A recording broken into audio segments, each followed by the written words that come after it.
Good morning as folks are joining, and I'm sure some folks saw the news that there was a report in USA Today that the president's budget, which is called the skinny budget, eliminated Head Start. Um, and that's all we know so far is USA reported it. We have been in touch with Michelle Heimowitz from the Massachusetts Head Start Association and as well as the National Association for Head Start that Yasmina Vinci runs. Yasmina, as some of you may know, from Massachusetts. And so we are going to check in with Michelle today. She was going to have kind of a message and a press release ready for this morning. So as soon as we have any of that information, we offered to do a advocacy message so folks can click and connect with their delegation. So we want to confirm with Michelle the message and then we'll send it. And so Kim, it's a proposal, right? It's some USA described the president's budget as a wish list. Congress would have to kind of approve it. So I think this will be a good example to see, Head Start has really had bipartisan support. So nothing has changed right now as far as like the program, but we do know that this was in the president's budget. We also know that in Massachusetts on Wednesday, our state budget will be released. So we will be giving you all that information, usually in the afternoon on Wednesday. So on Thursday morning, the commissioner's joining us, and so I'm sure we'll have an update to share.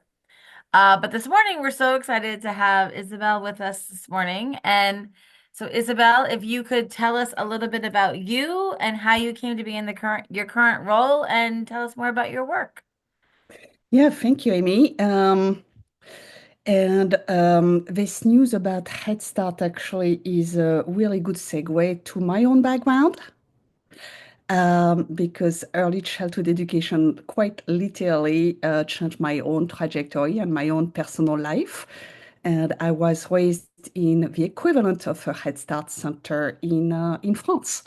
Um, so let me share a little bit more about my upbringing and the story in early childhood. So when I was 3 years old, I was what many would call a late everything. Um, I was a late walker and a late talker. So my parents had me take one of those psychological tests, and the test came back and said that, and my parents were told that I would have low academic aptitude. And we all know this on this call when you get some of those results at age 3, it's not necessarily a great thing. So instead of panicking, my parents responded with a lot of love, and they ended up enrolling me into a beautiful early childhood program, one where I was nurtured, supported, and deeply seen. And that simple act, I believe, really changed everything. I would end up years later graduating from Harvard University. So that low academic aptitude is well in my past at this point. And I now lead an initiative at Stanford University called the Stanford Accelerator for Learning.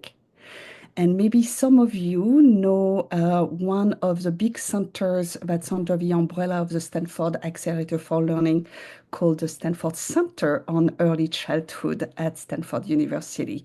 An effort that I'm very proud of, given that I believe that every university should have such a center focused on the littlest learners. And before joining Stanford University, I worked in philanthropy. So maybe some of you may know me for that experience where I led the US work for a philanthropic organization called the Omidyar Network, where I led a two-generation strategy, partly focused on early childhood and partly focused on parents of those little ones. Great. And so tell us what you're up to now. I know you have a book out, and just tell us about your work now. Yeah, so I recently published a book last month, actually, as a matter of fact, called Love to Learn, The Transformative Power of Care and Connection in Early Education. So very relevant for this 9:30 call. Um, and connecting back to my personal experience, I believe that, of course, early childhood education was transformational for me, and I believe in the power of early childhood education to transform so many individual lives, but also society at large. Um, but looking back, I also believe it was not just education that mattered. It was relationships. Certainly the care and love of my parents, as I mentioned, but also the incredible warmth and attention that I received from early childhood educators, and of course, my community at large. So that's Amy. That's really why I wrote this book, because I believe something quite profound. And I know that many of you will agree with that. If we want to unlock human potential, we need to start, and we must start with relationships. And can you tell us about the process of writing the book? Did you do interviews? What was your research based on? Tell us a bit more about the process. Yeah, so about the process. So, of course, many, many interviews, many visits of early childhood centers throughout the US and some globally. Um, Also looked at inspirations and hopes of different programs that are quite innovative. Yeah, so yeah, lots of speaking to many amazing people, many educators, many parents, and many little ones. And then can you tell us, so, as we think about the work that we're doing now, especially um, and messages that we've talked a lot, for forever about relationships and starting early. Can you talk a little bit about your work now and how we can help translate some of these messages to policymakers? Because as advocates, when we're thinking about making sure we have these programs continue. Yeah, so I think that we need to start anchoring everything in the science, and this is where I sit at, in academia. So I always start with the science. Um, And the science of relationships is extremely, as you said, Amy, the body of science of relationships is extremely strong. Um, we all know this, but we are all born billionaires. We are all born with 100 billions in our brains. Um, but neurons are not enough. What matters is when those neurons actually connect. And those connections, they are actually built moment by moment through relationships or through what my dear colleague Jack Shankoff calls serve and return interactions. And in fact, 90% of the brain develop before age 5. So not metaphorically, but quite biologically.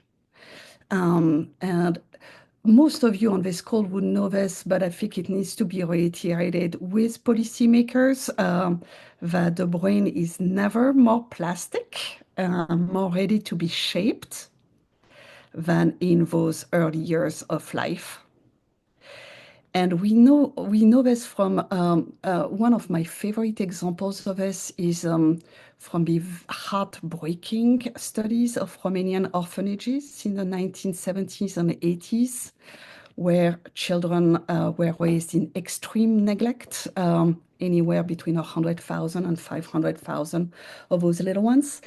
Um, and even though those children were fed and clothed, they lacked nurturing relationships. And the result is quite stark. Their brains were physically smaller by about 9% in average.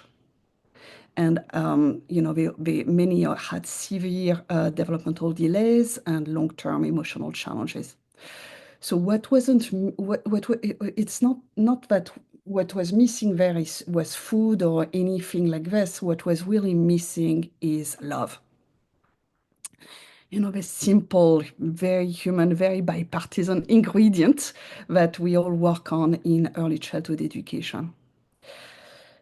The other study that I really appreciate, which is a little bit more hopeful, but also interesting, or parallel to the Romanian orphanages, comes from a colleague of mine and child psychiatrist at Washington University that found that the size of a child's hippocampus, the front portion of the brain that's responsible for memory and learning, is 10% larger for those children who are more nurtured and get more actually, this was done mostly with mothers, but it could apply also to fathers or grandparents when a child gets more support from their family. So in other words, and that's maybe a simple message for policymakers, if we want smarter children and a smarter nation, the answer is not more flashcards. It's not starting math earlier. It is more love. That's something we talk a lot about here on the 9:30 call about leading with love and what does that look like. We also know, that families play such a critical role in this. And so can you talk a little bit about how you think about families, how you talk about that work in the book? Yeah. So at the moment, there's actually a paradox in our families. The paradox is the following. On one hand, parents or primary caregivers are spending more and more time with their little ones, with their children. Especially fathers, actually, there is a meaningful rise in time spent by fathers with young children. Extremely positive trends. So parents are more physically present. But here is a paradox, is that they also are less emotionally present or more emotionally absent.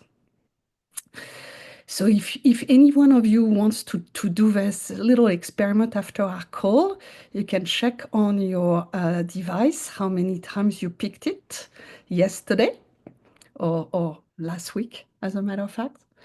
The average American now picks up their device 205 times per day. Well, So that means concretely, if we think back about serve and return interactions, that they are, over 200 times per day of possible interruptions or interferences, what my colleagues call technoferences, in a child-adult relationship. So while there is a lot of discourse on screen time for children, I would love to see more discourse on screen time for adults and for all of us as parents. And when I'm saying this, I'm saying it for myself. This is not an easy thing to do. I'm not right. saying, I'm not pointing fingers or saying this is something you should all do. I should also do it myself. It's something that all of us as adults are incredibly addicted to those devices, and the cultural norms are such that in many work environments, we need to be more and more responsive and respond almost at any time during the day and respond in a very fast manner. So, what I would love to see, Amy, from parents is a simple, very simple, very simple message, which is to move family time. So this increased time that parents are spending with their children move into what I call relational time.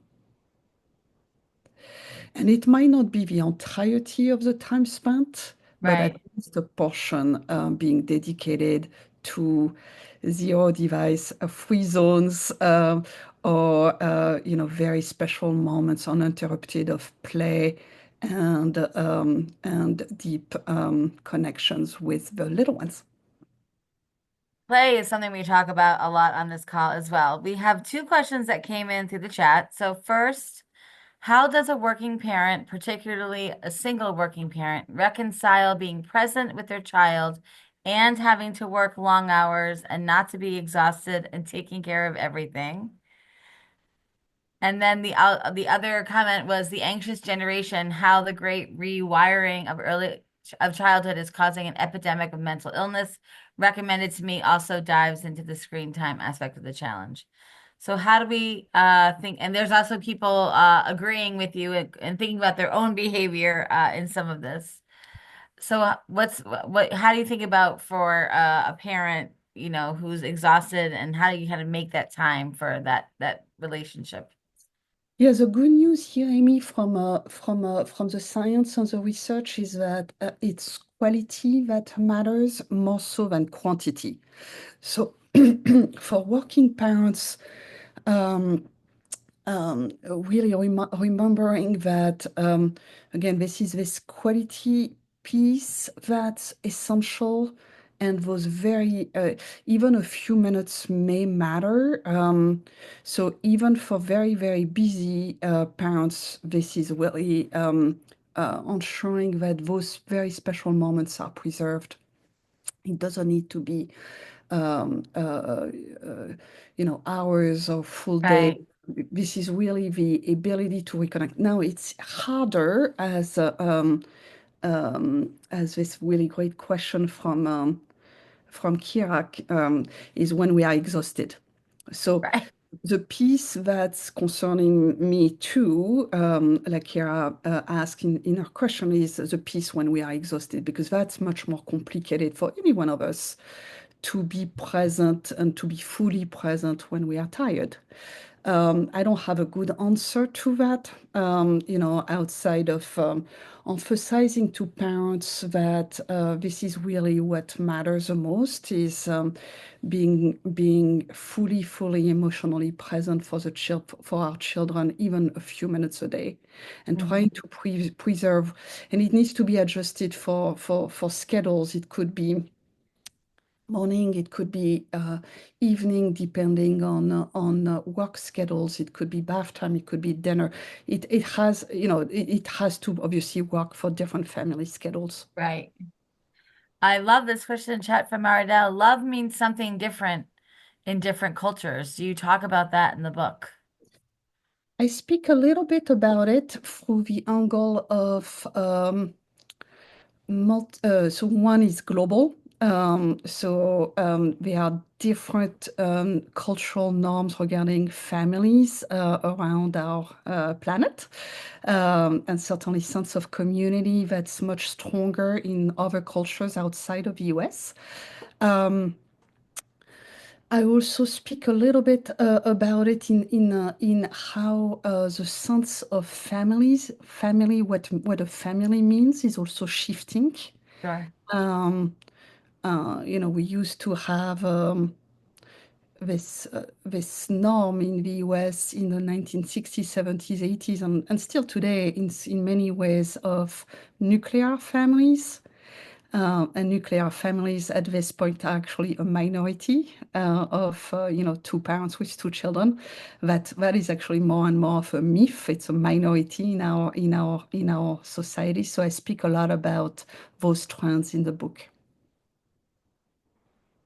And then Susan McDonald's wondering how teacher burnout, low levels of engagement are impacting teacher-child relationships. Is this addressed in your book? Yeah, I try to take a more positive lens at this, but I definitely speak about it. I believe that in many ways, and across all these interviews and discussions that I've had over my career with early childhood educators, that every early childhood educator I've ever spoken to comes to the profession because they love relationships and they stay in the profession because they love relationships. So to me, it's more a systemic issue around how do we support early childhood educators to do what they love doing, which is being relational. Um, and it is complicated because we've had so much turnover in the profession and continued turnover, low pay that drives a lot of Right. those. And then what I'm observing is that and many of my research colleagues are observing this too, is that obviously turnover drives is very, very related to burnout because if you don't have a sub in your early childhood environment, that Right. means more kids potentially one day that you have to take care of, more more disturbance and more interruptions in what would be a normal flow and normal Okay. scaffolding in the Right. classroom. Yeah, And this says right on point, in my opinion, quality over quantity because it builds resilience in children. Donna says Kira says quality over quantity is a good reminder. Edna shares, and to your point, Susan, adults are in need of adult relationships, which will also help even a little with burnout. Relationships are so important nowadays.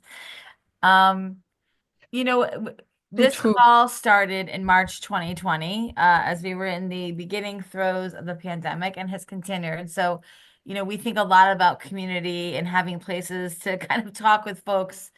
Um, and we've talked recently, last week we had a call where we kind of have an open mic and folks were talking about kind of behavioral challenges and that they're just seeing more and more children struggling, kind of more severe behavioral challenges.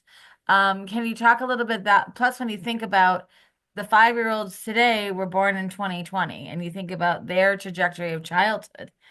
So can you talk a little bit about that and what we can do to support the educators and the families and the children? That's a big question, but I'd love to hear your thoughts. Yeah, no, and Amy, this is actually why I wrote this book. So thank you for highlighting this. I had met, this was right at the onset of the pandemic. I was meeting with one of my colleagues in New York City, and she was sharing some really devastating stats in New York City, which you may remember, all of you remember, was the epicenter of the pandemic initially. And what she told me is that 80% of the babies that she was observing in the baby mom cohort at the Morgan Stanley Hospital in New York City lacked emotional connection, Wow. 80%. And then what shocked me even more was this, even before the pandemic, 60% of young children didn't have a strong emotional connection. Um, And really, that's not actually a pandemic problem Right. that's accelerated by the pandemic, Sure. but that's our baseline. We have actually a deep crisis of connection. We speak a lot about loneliness for adults. There's a lot of discourse in our society about the crisis of the loneliness epidemic and all these different themes. Yeah. But actually, it starts very early.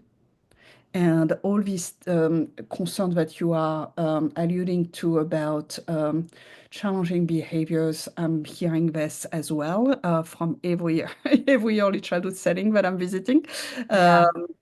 Yeah, this is sadly a meaningful issue. And so, what I would love to see is so the problem with relationships and love is that we all feel that we all understand it, we all feel it, but we treat it as invisible. So, what I would love to see is making relationships a lot more visible, making it visible for families, making it visible in our early childhood environments, making relationships a priority. And you mentioned adults, and I love that great point from It's um, Edna. yeah, Edna, exactly. I think. From Edna, exactly.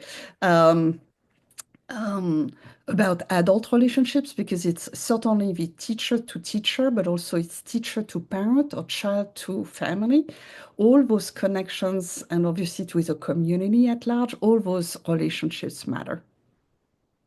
And thank you for that, Isabel. Donna shares the licensing intersection of relational health and children with extra needs is ratios. And that also came up about our expectations and how directors have had to shift ratios, which is hard to do financially. Because to make the numbers work, they have to work kind of in all these different ways. Um, I mean, Amy, ratios are obviously critical here for any right. for driving relationships. Obviously, the other big policy that will be intuitive for all of you is parental leave, paid parental leave.